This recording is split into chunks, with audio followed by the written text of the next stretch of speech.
Hello, I'm David Andrew Weeb, founder of Music Entrepreneur HQ and content marketing musician. Today I'm going to be in conversation with Louis David Levin. I hope you enjoy. The process of making an album. Well, the first phase is the creation phase, the musical creation phase. So when I'm in that phase, I'm in my creative brain as opposed to the technical brain, because I am a music producer. Right, I do all the production, so I have all the technical. But when I'm in the creative phase, there's no machines. I take ideas that I've kind of recorded on my iPhone, and then I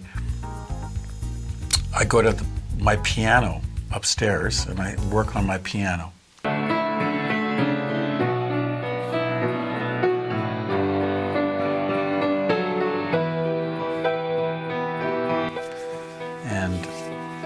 I'll work it up, work out the music, work out the words, and get the creative form as best I can. And once I've done that, then I start in production with it. So I'll start by finding the right key, finding the right rhythm, the right drum beat, finding the right tempo, and just laying out blocking out the basic chord pattern with the right tempo. So the first thing I'm doing, I'm always looking for a drum beat. Get the right drum beat, right? Once you get that, and then you block it up, that's your foundation, and then you start going from there. So when I'm in the creative flow, I call it step one. I have phase one, phase two, and phase three. Phase one is taking raw inspiration and writing music. That's pure creative. There's no technical, very, very little technical, other than chord theory. You need music theory. Then once you have that, then your stage two is, actually making something happen, right? And then once you get your building block, which is I call stage two, you enter stage three.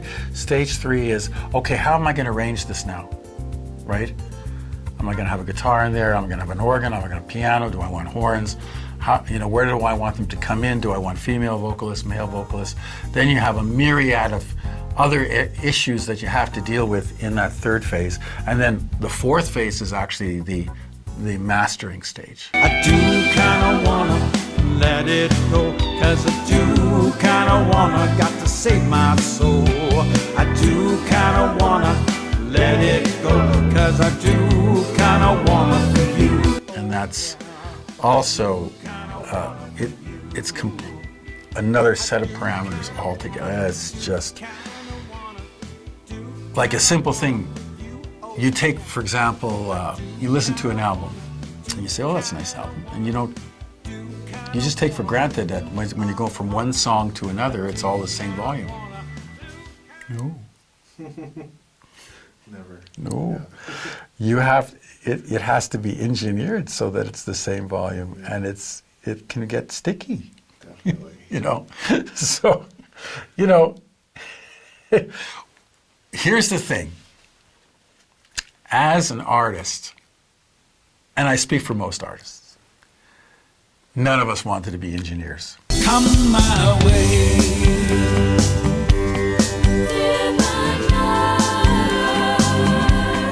Come my way.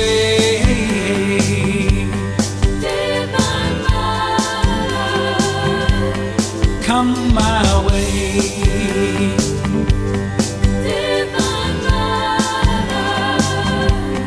Come my way.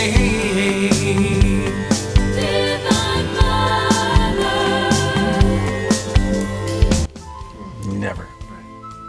The old days, you go in the recording studio, here I am, right? And then there's the engineer, and you don't touch anything. Don't touch anything. Just go and sing. And it was great. Yeah. But now, you have to wear 10 hats, right? That's right. You have to wear 10 hats. So you can't just be the composer. You can't just be the performer. You can't be the writer, whatever it is. All of that's all well and good, but that's only a tiny piece of it. Now I have to be an audio engineer, right? I have to be an arranger. I have to be a mastering engineer, right? I have to do all of those things. So the difficulty that musicians have is that the creative brain is opposite the analytical brain. You need the engineering brain for that. And that's exactly 180 degrees to what most artists are. And so having to work with this absolutely incredible technology in a completely upside down way in terms of how the creative mind works is a real challenge for people. It's a very, very big, and it's not easy. It's very challenging. So if you're able to manage both sides of the equation, then you have a lot of control over what you can do. Avenue joy, avenue.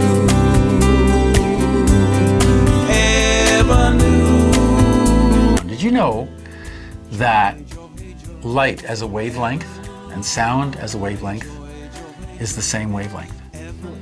You take light, you slow it down, and it becomes sound. Take sound, speed it up, it becomes light. So you're actually manipulating, you're manipulating wavelengths, right?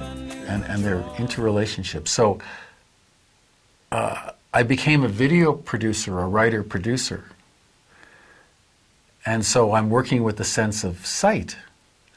But my first love was the sense of sound. But once I understood the unity between sight and sound, it made it much easier for me to transition between one and the other. I am infinite. I am spaceless. I am tireless. I am beyond body, thought, and utterance.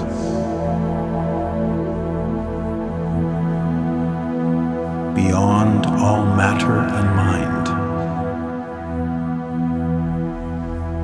I am endless bliss. I am endless bliss. You know, I'm ambidextrous that way. I can do both.